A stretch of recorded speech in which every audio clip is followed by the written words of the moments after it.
ఓం శ్రీ కార్తీక దామోదర స్వామియే నమః. కార్తీక పురాణం 28వ అధ్యాయం. అంబరీషకృత సుదర్శన స్తుతి. అంబరీషుడు ఇట్లు పలికెను: ఓ సుదర్శన చక్రమా, ఆగు ఆగు, నీకు నమస్కారము. ఈతడు బ్రాహ్మణుడు, ఈతనిని చంపుట తగదు. నీకు వధతో కూడిన ఆహారము కావలనన్నా నా శరీరమును ఇచ్చెదను. ఈ బ్రాహ్మణుని విడువుము, లేని ఎడల నాతో యుద్ధము చేయుము. నీవు హరి యొక్క ఆయుధము గనుక నాకు దైవమునైతివి. అయినప్పటికీ నీతో యుద్ధము చేయుదును గాని నిన్ను బ్రతిమాలుట లేదు. క్షత్రియునకు బ్రహ్మయుద్ధమును విధించను గాని యాచనను విధించలేదు. అయినను నీవు నాకు దేవతవు కనుక యాచించవచ్చును. ఓ సుదర్శన చక్రమా, నీవు సమస్త భూతములకు అజేయుడవు. ఈ మాట నాకు తెలియను, కానీ ఆయనను నా బాహుబలమును చూడుము. విష్ణువాది దేవతలందరూ నీ బలమును నా బలమును చూతురుగాక. నిన్నిప్పుడు భూమి యందు పడవేచెదను. అట్టి అవస్థను చెందక ఈతనిని విడువుము. నీకు జీవించియుండి హరిహస్తమందు నివసించు కోరికయున్న ఎడల నన్ను పాలించుము. శరణాగతుడైన ఈ బ్రాహ్మణుని విడువుము.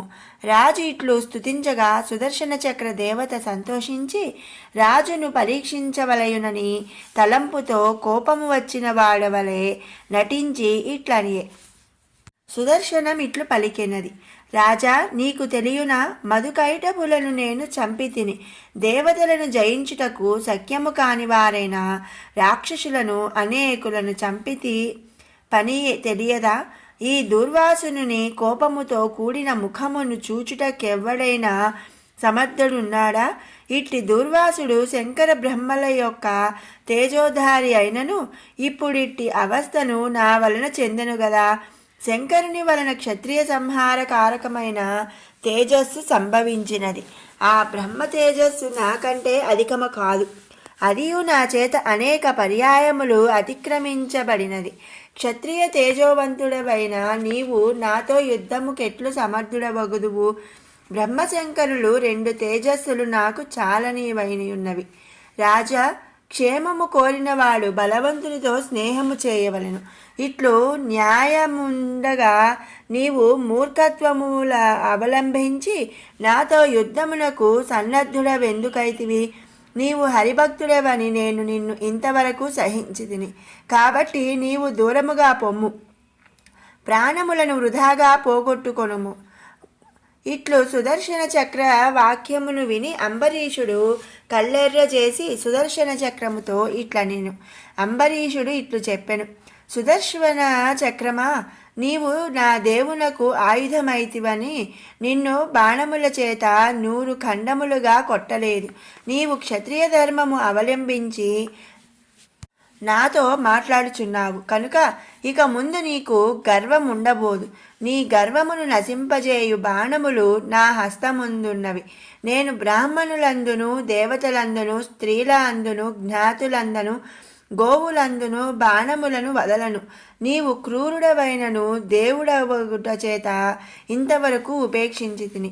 నీవు దేవత్వమును వదులుకొని క్షత్రియత్వముతో కూడి నా అందు నిలచి అగ్నితో సమానమైన వేడిగల నా బాణములను సహించుము చూతము. ఇట్లని అంబరీషుడు 24 బాణములను సుదర్శన చక్ర పాదముల మీద వదిలెను. ఇట్లు శాస్త్ర పౌరుషముతో కూడిన రాజును చూచి సుదర్శనుడు నవ్వుచూ ఇట్లనియే.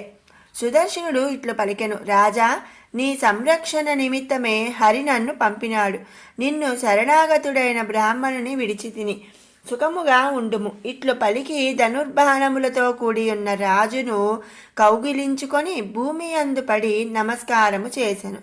ఓ అగస్త్య రాజు అలా విధేయుడైన సుదర్శన చక్రస్థ పురుషునితో చక్రముతో ఇట్లనియే: సంసార మధ్యను సంచరించెడు పురుగునైన నేనెక్కడ? హరి యొక్క హస్తమందు ప్రకాశించడి నీవెక్కడ? ఇట్లు తెలిసియు నీతో యుద్ధమునకు సన్నద్ధుడనైన నా తప్పును క్షమించుము. నేను నిన్ను తిరస్కరించి విజృంభించి యుద్ధమునకు సిద్ధపడితిని. క్రూరమైన నా క్షత్రియ స్వభావం ఇట్లు చేసినది కనుక క్షమింపుము. ఇది శుక్లపక్షము, పగలు, యుద్ధభూమి, మకరమాసము, మాఘమాసము. ఇట్టి పుణ్యకాలమందున దేవుడైన నీ వలన మృతిని గోరియే యుద్ధమునకు వచ్చి తిని. భగవద్గీత యందు ఇట్లు కలదు. ఉత్తరాయణమందు శుక్లపక్షమందు పగలు మృతి నొందిన వారు అచ్చిరాది మార్గమున పోయి బ్రహ్మపదమును చేరుదురు. కార్తీక శుక్ల ద్వాదశి నాడు వెళ్ళిన దూర్వాసనుడు మాఘమాసమునకు తిరిగి వచ్చెను. సుమారు 3 మాసములకు అంబరీషుని చేరినాడు. జ్వాలల చేత భయంకరమును దేవదానవులకు అసహ్యమును 100 మెరుపుల కంటే అధికమైన కాంతి గలదియు అయిన నీ రూపమును గవ్వతో సమానుడను నేనెట్లు సహింతును?